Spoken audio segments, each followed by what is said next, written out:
Hello, YouTube viewers, and welcome to our new YouTube channel, How You Livin' Really, the only channel and show like it on YouTube and the only one in the world. Today is Miracle Monday. Lock the doors, because what I'm about to say is going to upset some people right next here. Okay, Christopher Columbus did not discover America.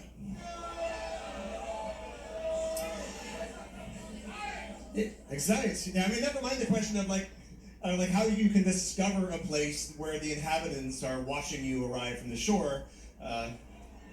They weren't wearing pants. Is that what somebody said? I like that. So anyway, there were actually many other mariners before Columbus that discovered America as well. Decades earlier, even eons earlier, there were so many people that were coming across these islands and this continent. But it's only been in the last century that evidence has surfaced and continually grown to indicate that many of these pre-Columbian explorers might have come from Africa.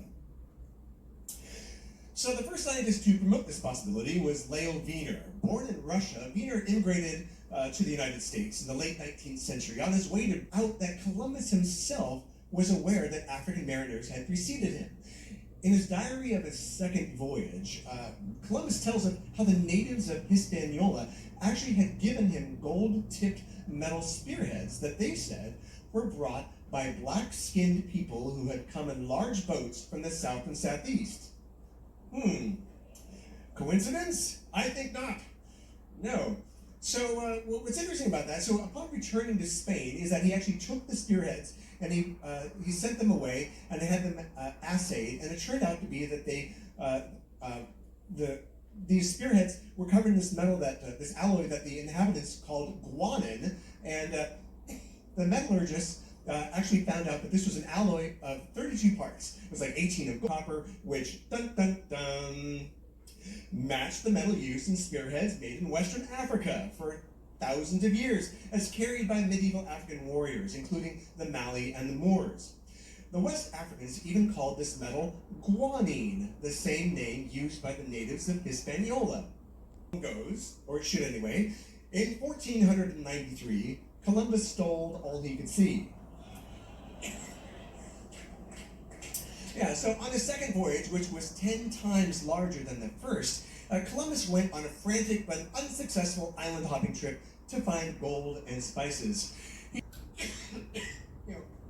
Over thousands of years, Africans migrated out of Africa and then over the Bering Strait, then down into South America, and things like that. Well, another explanation exists, and so get ready. There you go, let it out of your system. Awesome. Africans had ships. In fact, they had four kinds of, unbelievable. They had a shipload of vessels. And these, like Captain Pereira, had heard that African traders were visiting Brazil in the mid-1400s. So to demonstrate that mariners from West Africa could have sailed to the Americas using papyrus vessels as early as 2000 BCE, Norwegian... We want to thank all of you for taking the time out of your day to stop by and listen to our truth videos. We appreciate every one of you, as we believe it was the will of Elohim that you chose to visit. If any of you need real help and support, counsel, real guidance, you got questions, can use prayer, or just want to talk, feel free to contact MBR Ministries at mbrministries@gmail.com. How You Livin' Really is a global ministry outreach initiative of MBR Ministries. All rights reserved.